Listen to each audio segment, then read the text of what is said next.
I'm one of those extra special people who've been rejected on both sides of my family. Hello, and a heartfelt welcome to all our listeners as we embark on Season 4 of the Family Twist podcast. I'm Kendall Austin Stulse, and my life story is a tapestry of unexpected turns from being adopted as an infant to losing my adoptive parents by the time I was 17, and then in a twist of fate, finding my birth family through the magic of DNA testing in 2017. And I'm Corey Stolz, Kendall's partner on this life adventure. When we uncovered his paternal birth family's roots on the East Coast, I knew our next chapter was calling us there to mend the missing pieces of Kendall's heart with the love of newfound relatives. Our podcast began as a single thread, a narrative of my own, but it is woven into a vibrant quilt of stories celebrating the complexities of DNA surprises, adoption, donor conception, MPEs, not parent expected, surrogacy, and the myriad ways families come together. We've been welcomed into an incredible community with each guest sharing their own family twist. And through it all, we found strength in each other. Thank you for letting us share our passion and these remarkable stories with you. The bonds we formed with you, our listeners, and the stories you've shared have only deepened our commitment to this journey.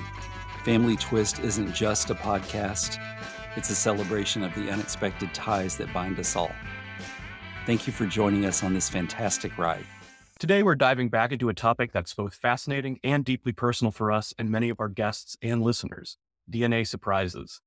We're talking about those moments when a simple DNA test reveals something completely unexpected about our heritage, our family, and even our identity. And joining us in this exploration are Cara and Brad from the Right to Know nonprofit. Cara is going to share her heartbreaking DNA surprise story, which led her to help found Right to Know. It's a journey that challenges what we think we know about ourselves and our families. These stories aren't just about genetics, they're about discovery, identity, and sometimes the complete redefinition of self. Absolutely. It's a reminder of how interconnected we are and how the past can suddenly step into our present. Let's get started. Hey, thanks for joining us again on Family Twist. We have guests Cara and Brad today. Thank you for joining us. Hi. Great to be here.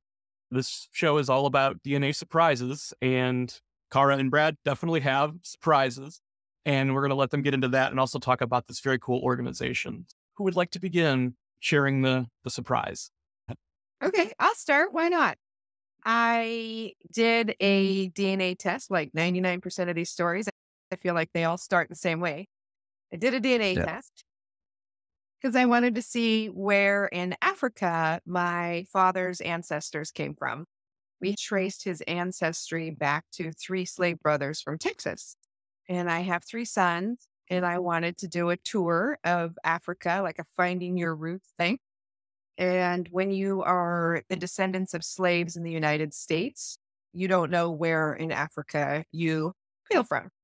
So I thought, how cool is this? You can see which part of the continent you're from and take it from there. And I was very innocent in the sense that I was like, this is going to be great. I think like a lot of us. I know sometimes people have a hard time reading their test results. For me, it was really obvious. At first, I had a little bit of a blank moment because I got my pie chart and I am exactly 50%. So I just looked at it and was like, oh yeah, I'm half Black. Not thinking about the fact that if you have African ancestry, you are not half anything if you're from the United States for a number of generations, because there's a lot of mixing going on. You've got some Cameroonian, some Bantu, some Nigerian. So if I was half Black in the United States, I would have a mix, but my pie chart showed half. And I looked at it and I said, Ashkenazi? I've never even heard of that. I had no idea what it was. Back then, that's what Ancestry showed it as, is Ashkenazi Jewish. Now they just say Jewish ancestry. I'm not half Black. I'm half Jewish. My world just stopped right there. Like, one of those moments that I think is hard to describe to people, but my world stopped spinning. And I know they got the test wrong.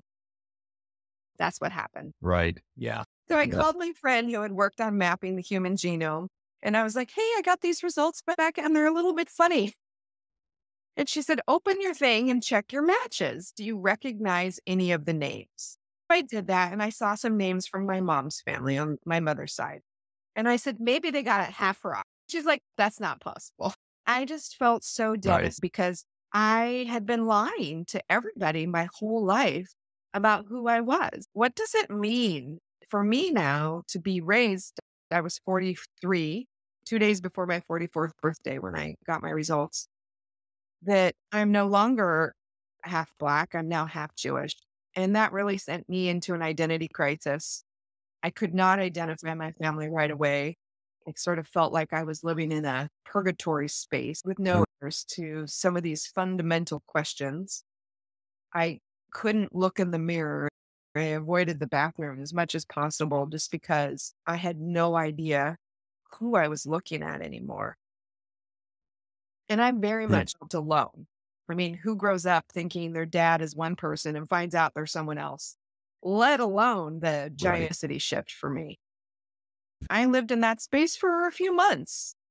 Eventually, I was able to identify, I had a match pop up, which is often how it happens for us, right? And through there, I was able to build Hmm. a tree and identify my genetic father. He was deceased. My mother was 18, and he was 54 when I was conceived. So he would be way above 100 now. Wow. Yeah. And I ended up in some Facebook support groups, which was very helpful for me. But I'm an attorney by education, and I really wanted my birth certificate to be updated to reflect my accurate identity. So when my great great Hmm. grandkids were assigned that elementary school project where you do your family tree, they could get it right. I have a very rich family tree from my Jewish side, some very interesting ancestors, and I think it it explained a lot about who I am. My mom used to say to me, "I don't understand why you're good at math." And my genetic father was very talented in math, and he was an entrepreneur and a business person and a philanthropist, which really explains how I've gravitated to those things my entire life without any history of it before. So I really wanted my birth certificate to reflect the accurate information. And it's almost impossible in Washington state for me to do that. It's a paternity lawsuit. You have to have somebody to sue in order to do it. I hadn't really thought about it before, but the way our laws are set up for birth certificates is really about who has to pay for and is responsible for the child. Nobody really cares about after that. But as a society, we use those birth certificates for family history. So there's two opposing reasons why we have birth certificates. I did a TV interview with some other people about DNA surprises, a donor conceived person, an adoptee, and another person with an NPE like me, a non-paternal event. And we had dinner afterwards and we're sitting around and we're like, we need an organization that can advocate for us, that can provide education for the public about how life altering these events are for people, and that can provide mental health support for people. And so we started Right to Know. Very cool. Have you connected with your biological father's side of the family? Well, I'm one of those extra special people who have been rejected on both sides of my family. We often think about Yeah. reject from just the genetic side of the family. My father was extremely wealthy. And I do think when you find a genetic family where there's a significant amount of money, that can throw a wrench in the reunion process. I always say none of us are out looking for money when we find our genetic family. It's furthest thing from our mind, but that is something that pops up even when there's not a lot of money involved. What do they want? Why are they reaching out? I want to know why, like I do. I want to know my family medical history. I want to know what makes me tick. That's why I'm reaching out to you. There is really no other reason. My genetic family rejected me. I did have a first cousin who talked to me for a little while, and she did a DNA test to help me really confirm who my father was, because I did have a half brother and he is a little older than my mother. So at first I assumed that he was my father, just given the age. But this cousin Hmm. did some testing and we were able to triangulate and confirm who my genetic father was. His name was Sam Rubenstein. He was a real famous philanthropist in Seattle, which it was hard to get the story out of my mom too. I'm like, Mom, how did you meet this guy? Yeah. And it took about a whole little bits of truth because there's a lot of shame in these situations for moms. And then my raising family, when they found out I wasn't genetically related to them, some of them also were like, oh, see you later. So there is Wow. reject from both sides sometimes. Oh, the parents that raised you, are they still with us? But my mom got married at 18 to this man she just adored, Kenny, and he was a heroin addict. And within a few months, he had relapsed and left her. She was really depressed. Since she was only 18, she was looking to kind of drown her feelings and her sorrows. And so she was going to bars in restaurants because they would serve her. And that's where she met my genetic father, and they had a one night stand. So I'm the product of an extramarital affair. He didn't really clean himself up, so she divorced him. And I was really raised with just my mom and I, and my grandparents, Kenny's parents, in my life. And then they got back together at different points when I was an adult. And Kenny and I, after I had children, so my kids could have a grandparent, a grandfather, because my mother's parents were murdered when I was little. And my husband's father died when he was little. So there was really no grandfathers in our family. We actually became very close the last few years of his life. He died 2 years ago. But that's where the name Right to Know comes from. After I told him I wasn't his daughter, which I have to say is probably one of the most difficult conversations I've ever had with a person. He's like, oh, baby, it doesn't matter. You're still my daughter. And I would go care for him dying of COPD. And he would say, have you figured out who your family is yet? Baby, you have a right to know who they are. And he said that almost every day to me. And so that's where the name Right to Know came from. And he was very supportive. My mom and I had been super close. We're still close, but because this was so close for her, she had a hard time processing. And so my dad really stepped up to the plate to be the supportive parent for the first time in his life through the process. Wow. That's a lot to unpack. There's always a lot to unpack. My wife was one that came with the idea to look for Facebook support groups. I was like, there can't be this many people that this has happened. But you feel very isolated and alone when it happens because you're like, there's no way a lot of people are taking DNA tests and finding out their parents aren't their parents. Well, the first support group I found online had 6,000 members. And I'm like, this has happened to 6,000 other people. So that was great. And at the same time in that group, there was a lot of drama and consternation and things I didn't really enjoy. Like, just between the members, people would, it's a trauma-filled room. And if you put enough trauma-filled people together, there's explosions all the time. Of course. Yeah. And it got to the point where I was like, it's almost as stressful to be in the support group as it is just navigating it on my own. And about that time, I met somebody else who was in Right to Know that said, hey, you should come check out our group. And I checked their group out, and it was just a lot more level-headed conversation. People are still upset because they're having their worlds turned upside down, but there seemed to be more of a focus on growth and not really getting past it, because I don't think you get past these, but learning to cope with it effectively rather than just ranting for the rest of your life. I like that better, and I've stuck with them ever since. Eventually got asked to be a board member, and here I am today. Very cool. You could talk just a little bit about what the organization is doing right now and what you're looking forward to doing in 2024. We want to make sure we're involving all of the communities, the assisted reproduction community, the adoption community, and the NPE community.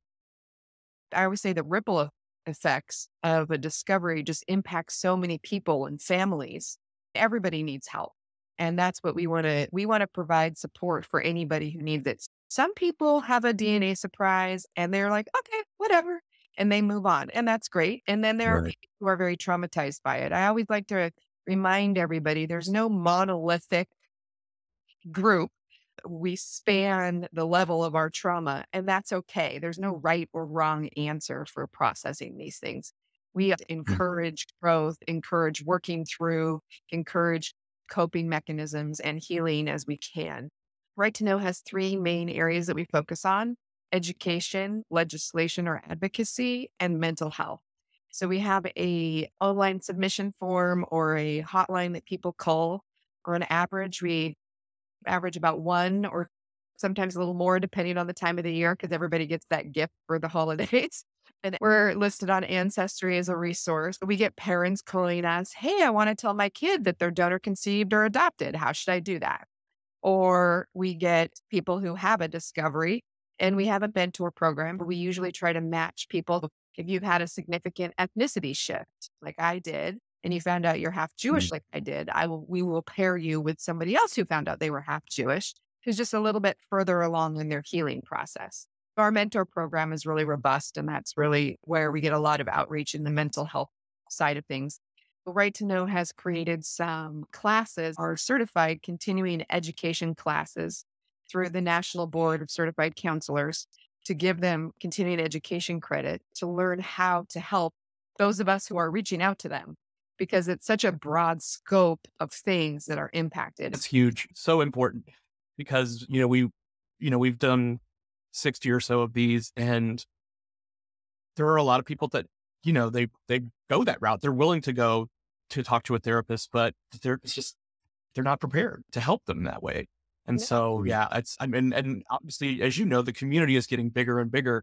So we need more and more therapists to be doing what, they're doing through organizations. So kudos. On the numbers, we say at minimum 5% of the population has misattributed parentage. If you go on our website, righttoknow.us, we have studies that show where we get this 5% from.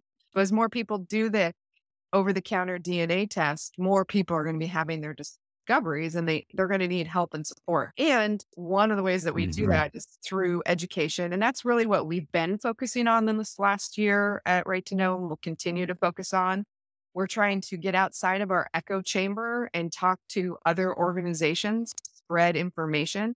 So we went to the National Genealogical Conference. I'm speaking at the National Genetic Counselors Conference in a couple of weeks. We're also going to be speaking at Roots Tech, which has a lot of people attending, because we want people to understand this is so nuanced and so life-changing for people. And hopefully there can be more empathy when people have these discoveries and understanding. Education has really been our focus, and we're going to continue to do that. We've advocated for legislation for assisted reproduction because it's an unregulated industry in the United States. In Europe and Australia, there's regulations, but we don't have any. David Berry on our board is the product of Dr. Fertility Fraud.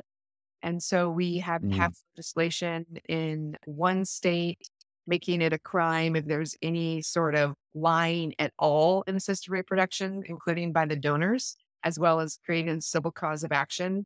And that's been enacted in Nevada and Iowa. And then we have it in Michigan, New York, Washington. And we also have a federal bill that we introduced. And I'm hoping that we start working probably in Washington State for the first time on that birth certificate issue. We advocate for a change in birth certificates that include genetic parents and then legal parents. And that way, genetic identity is lost for adoptees, for donor conceived, and for people with an MPE. So when you turn 18, you can look at that long form birth certificate that had genetic mom, genetic dad, and legal parent. And that could be 3 parents. It could be 3 men, 2 women, whomever is legally responsible for the child. And that's really a direction we want to go with advocacy. And then the other big thing that we're excited about, we had the first conference for adoptees, donor conceived, and people with an MPE, and family and parents and professionals. Lots of therapists were there. This year in 2023, it was in Louisville. And we're going to be doing that again next year in Denver, Colorado, April 25th through the 28th. So we're really excited about that. We just opened speaker proposals. It looks like we're going to have an awesome array. We have 2 full days of speaker panels and speakers and creative workshops. And we have a night of different movies one night related to the communities. We're going to have live musicals about our discoveries as well one night.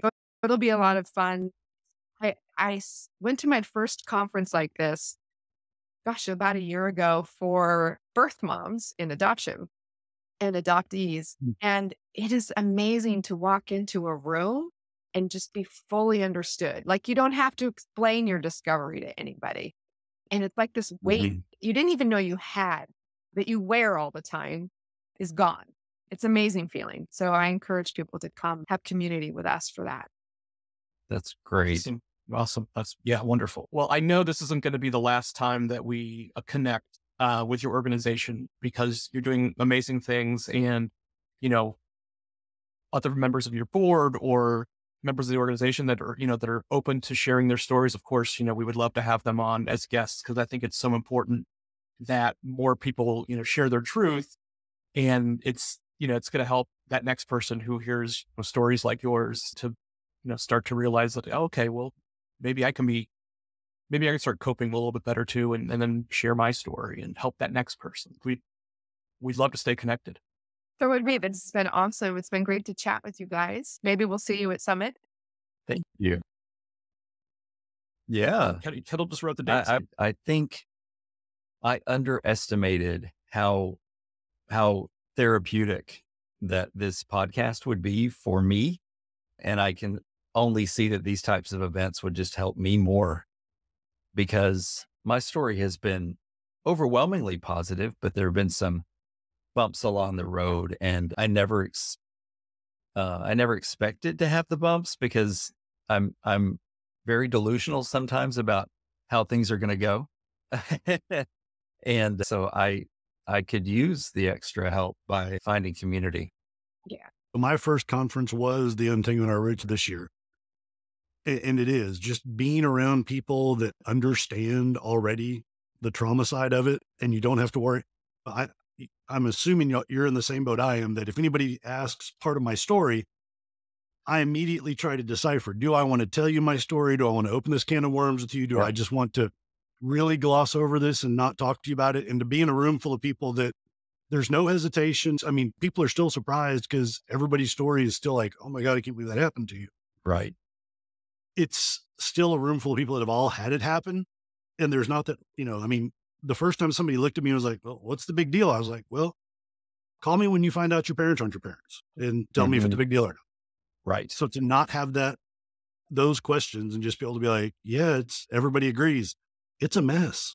Mm-hmm. And thank y'all for having us on. Kara's story really highlights the emotional roller coaster that comes with DNA surprises. It's profound. These revelations can shake the very foundation of our identity and family narratives. Kara's journey, especially with Right to Know organization, shows the importance of support and resources in navigating these waters. And it's staggering to consider that a significant portion of the population might experience something similar. The statistics Kara mentioned about misattributed parentage events really puts things into perspective. Definitely. These stories underscore the complexities of heritage, identity, and the deeply personal nature of DNA discoveries. It's not just about the science, it's about the human experience behind it. And speaking of human experiences, next time we'll have Brad from Right to Know sharing his wild DNA surprise story. If you thought today's episode was intriguing, you won't want to miss what Brad has to share. So stay tuned for that, and thank you all for joining us today on Family Twist.